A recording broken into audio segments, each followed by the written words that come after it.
नमस्कार दोस्तों, स्वागत है आप सबका मेरे चैनल पेनी पॉकेट्स में। और इस वीडियो में हम बात करेंगे एनएचपीसी के बारे में।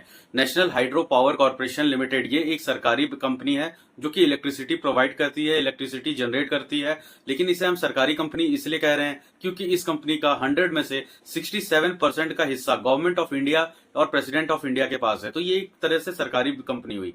हालांकि इसके बाद जो सबसे बड़ा मेजर स्टेक होल्डर है वो एलआईसी ऑफ इंडिया है, जो कि 4.5% के आसपास इसके शेयर्स को ओन करता है। और उसके बाद अगर बात करें तो सीपीसीएसई इंडिया या बाकी ICI mutual funds, HDFC mutual funds, तो बाकी जितने भी म्यूचुअल फंड्स हैं उन्होंने इसमें स्टेक ले रखा है। और रिटेलर के पास भी अच्छा खासा 25% के आसपास इसमें जो स्टेक है वो काफी ज्यादा है। तो यहाँ पे रिटेलर्स इस शेयर में पिछले एक साल से फंसे हुए हैं। हालांकि इसमें फंसने का कारण ये था कि एक साल पहले ये शेयर 35 से 30 रुपए के आसपास मिलता था, लेकिन वहां से इसने एक बड़ा रिटर्न दिखाते हुए 70 रुपए तक जंप किया। और 70 से लेके 118 के जो हाई लगाया है इस साल के सबसे टॉप का, वहां पे ज्यादातर रिटेलर्स ने खरीदारी की है और बहुत सारे म्यूचुअल फंड्स ने बिकवाली की है। देखिए, इसी सिस्टम में ही सारे लोग फंसे हुए हैं, क्योंकि 118 का हाई लगाने के बाद ये शेयर आज के करंट मार्केट प्राइस पे ट्रेड कर रहा है 90 रुपए पे, जहां लगातार पिछले 6 महीने से ये शेयर गिरता ही जा रहा है। हर बार इसमें 2-4% की मूवमेंट जरूर दिखती है, लेकिन लगातार अगर आप इसका ग्राफ देखें पिछले 6 महीने का, तो ये गिर ही रहा है। अब ये शेयर और कितना नीचे तक गिरेगा, कहां जाकर के इसका एक स्ट्रेंथ बनता है और वहां से वापस पुलअप कब होगा, वापस शेयर कब ऊपर उठेगा, ये चीजें हम समझते हैं। देखिए, एनएचपीसी एक 100% occupied hydro electricity provide generation करती है। मतलब हाइड्रो इलेक्ट्रिसिटी, बांध से जो आपका इलेक्ट्रिसिटी जनरेट करना है, वहां ये 100% अभी तक काम करती थी। क्या दोस्तों, स्वागत है आप सबका मेरे चैनल पेनी पॉकेट्स में। और इस वीडियो में हम बात करेंगे एनएचपीसी के बारे में। National hydro power corporation limited ये एक सरकारी कंपनी है जो कि इलेक्ट्रिसिटी प्रोवाइड करती है, इलेक्ट्रिसिटी जनरेट करती है। लेकिन इसे हम सरकारी कंपनी इसलिए कह रहे हैं क्योंकि इस कंपनी का 100 में से 67% का हिस्सा गवर्नमेंट ऑफ इंडिया और प्रेसिडेंट ऑफ इंडिया के पास है। तो ये एक तरह से सरकारी कंपनी हुई। हालांकि इसके बाद जो सबसे बड़ा मेजर स्टेक होल्डर है वो एलआईसी ऑफ इंडिया है, जो कि 4.5% के आसपास इसके शेयर्स को ओन करता है। और उसके बाद अगर बात करें तो सीपीसीएसई इंडिया या बाकी ICI mutual funds, HDFC mutual funds, तो बाकी जितने भी म्यूचुअल फंड्स हैं उन्होंने इसमें स्टेक ले रखा है। और रिटेलर के पास भी अच्छा खासा 25% के आसपास इसमें जो स्टेक है वो काफी ज्यादा है। तो यहाँ पे रिटेलर्स इस शेयर में पिछले एक साल से फंसे हुए हैं। हालांकि इसमें फंसने का कारण ये था कि एक साल पहले ये शेयर 35 से 30 रुपए के आसपास मिलता था, लेकिन वहां से इसने एक बड़ा रिटर्न दिखाते हुए 70 रुपए तक जंप किया। और 70 से लेके 118 के जो हाई लगाया है इस साल के सबसे टॉप का, वहां पे ज्यादातर रिटेलर्स ने खरीदारी की है और बहुत सारे म्यूचुअल फंड्स ने बिकवाली की है। देखिए, इसी सिस्टम में ही सारे लोग फंसे हुए हैं, क्योंकि 118 का हाई लगाने के बाद ये शेयर आज के करंट मार्केट प्राइस पे ट्रेड कर रहा है 90 रुपए पे, जहां लगातार पिछले 6 महीने से ये शेयर गिरता ही जा रहा है। हर बार इसमें 2-4% की मूवमेंट जरूर दिखती है, लेकिन लगातार अगर आप इसका ग्राफ देखें पिछले 6 महीने का, तो ये गिर ही रहा है। अब ये शेयर और कितना नीचे तक गिरेगा, कहां जाकर के इसका एक स्ट्रेंथ बनता है और वहां से वापस पुलअप कब होगा, वापस शेयर कब ऊपर उठेगा, ये चीजें हम समझते हैं। देखिए, एनएचपीसी एक 100% occupied hydro electricity provide generation करती है। मतलब हाइड्रो इलेक्ट्रिसिटी, बांध से जो आपका इलेक्ट्रिसिटी जनरेट करना है, वहां ये 100% अभी तक काम करती थी। इसका main source of electricity generate करने का था और डिस्ट्रीब्यूट करने का था।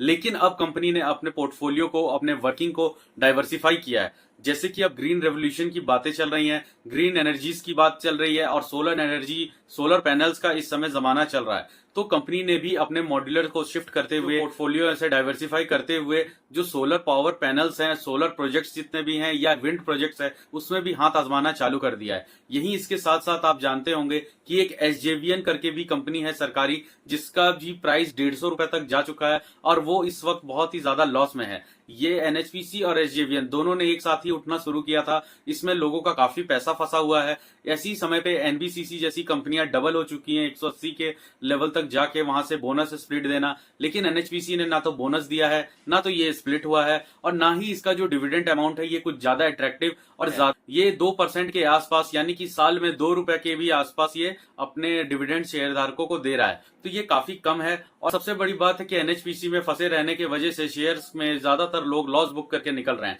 लेकिन यहाँ पर्सपेक्टिव देखना पड़ेगा। इसमें एक लॉन्ग टर्म का नजरिया रखते हैं तो यहाँ पे एक पावर जनरेशन कंपनी होने के साथ साथ लॉन्ग टर्म का व्यू इसका अच्छा होने वाला है। आने वाले 4-5 साल में एनएचपीसी अपना जो रिन्यूएबल एनर्जी का एक शेयर है उसे भी लिस्ट करने वाला है। जैसे एनएचपीसी अपना एनएचपीसी ग्रीन रिन्यूएबल एनर्जी को लिस्ट कर रहा है आईपीओ के थ्रू, वैसे ही एनएचपीसी भी करेगा। लेकिन इस समय इसकी जो सोलर और रिन्यूएबल विंड या रिन्यूएबल जो एनर्जी कैपेसिटी है वो काफी ज्यादा कम है, वो 1 गीगावाट के भी अंदर है। तो आने वाले 5 साल में जब ये अपनी कैपेसिटी को बढ़ा लेगा तब ये आईपीओ लेके आएगा। अब बात करते हैं इसके फाइनेंशियल्स और रेवेन्यू पे, जो कि क्वार्टरली ये 700 से बेस पे देखा जाए तो 3000 करोड़ के आसपास, कभी 3400 कभी 3300 करोड़ के आसपास का जो नेट प्रॉफिट है वो बन रहा है, और 10,000 करोड़ के आसपास का इसमें रेवेन्यू जनरेट होता है। ये काफी अच्छा है इसके लिए। लेकिन शेयर प्राइस के हिसाब से देखें और इसके पी रेशियो को अगर हम टैली करते हैं तो अदर जो इंडस्ट्रियल और सेक्टोरियल पी जो है वो 27 के आसपास है और इसका 25 है। मतलब ये बहुत सस्ता भी शेयर नहीं है, खास करके जब ये 90 रुपए के लेवल पे आ चुका है।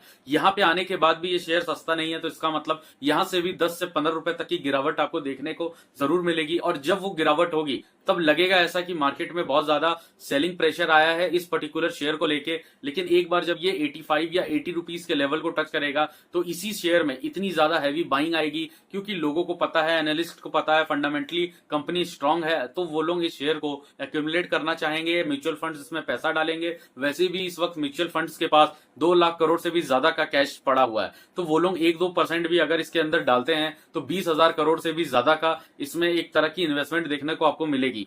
तो यहाँ पे एनएचपीसी का जो फाइनेंशियल है वो अच्छा है। कंपनी की जो प्रोमोटर है ये वो गवर्नमेंट ऑफ इंडिया है, जिसका 67% स्टेक है। तो प्रमोटर की तरफ से ना तो सेलिंग हो रही है और ना ही इस कंपनी को लेके कोई डाउट्स है।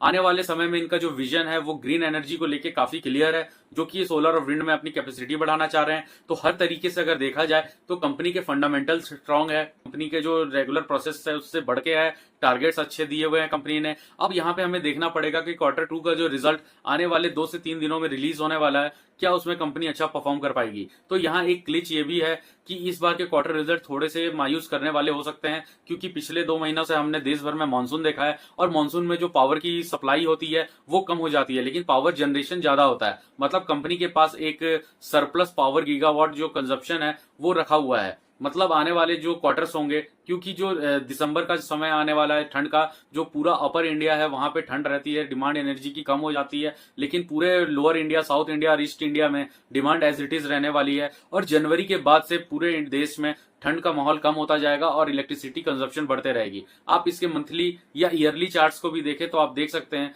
कि जब जब सितंबर से लेके जनवरी दिसंबर तक का जो समय होता है वहां कंपनी के क्वार्टर रिजल्ट उतने अच्छे नहीं आते हैं और शेयर पे भी प्रेशर बना रहता है। तो ऑब्वियस सी बात है कि जनवरी या दिसंबर के बाद से ही शेयर में एक बड़ी हलचल दिखने को मिलेगी। देखा जाए तो इंडिया का इंफ्रास्ट्रक्चर काफी तेजी से ग्रो हो रहा है, जिसमें इलेक्ट्रिसिटी की जो डिमांड है वो बढ़ती ही जा रही है।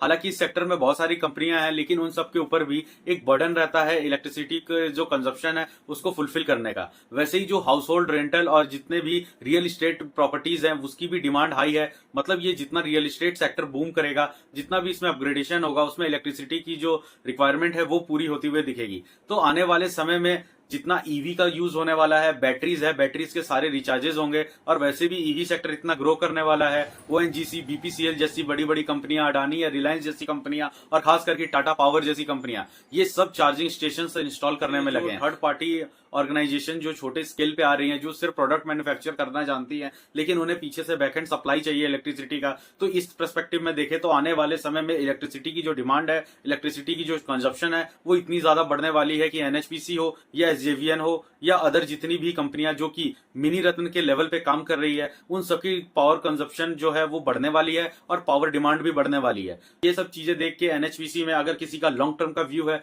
तो वो बने रह सकते हैं। शॉर्ट टर्म में इसमें एवरेजिंग का जो 15% डिक्लाइनर होता है, या हमारा एक वीडियो है जिसमें आप एवरेज कैसे करें फंडामेंटली अच्छे स्टॉक्स को, वो वीडियो डिस्क्रिप्शन के लिंक में आपको मिल जाएगा। आप उसे देख के समझ सकते हैं कि इस तरह के बेहतरीन शेयर में अगर लॉन्ग टर्म तक बने रहना है और इसमें आपको एसआईपी करना है हर एक 10% 15% की गिरावट में, तो वो क्या तरीका हो सकता है, कैसे कर सकते हैं और आप अपने पोर्टफोलियो में शेयर्स को कैसे बनाए रख सकते हैं। तो दोस्तों, एनएचपीसी के रिगार्डिंग आपको ये इन्फॉर्मेशन अच्छी लगी तो आप इस वीडियो को लाइक कर सकते हैं, चैनल को सब्सक्राइब कर सकते हैं। दोस्तों, हम मिलते हैं अगले वीडियो में। नमस्कार।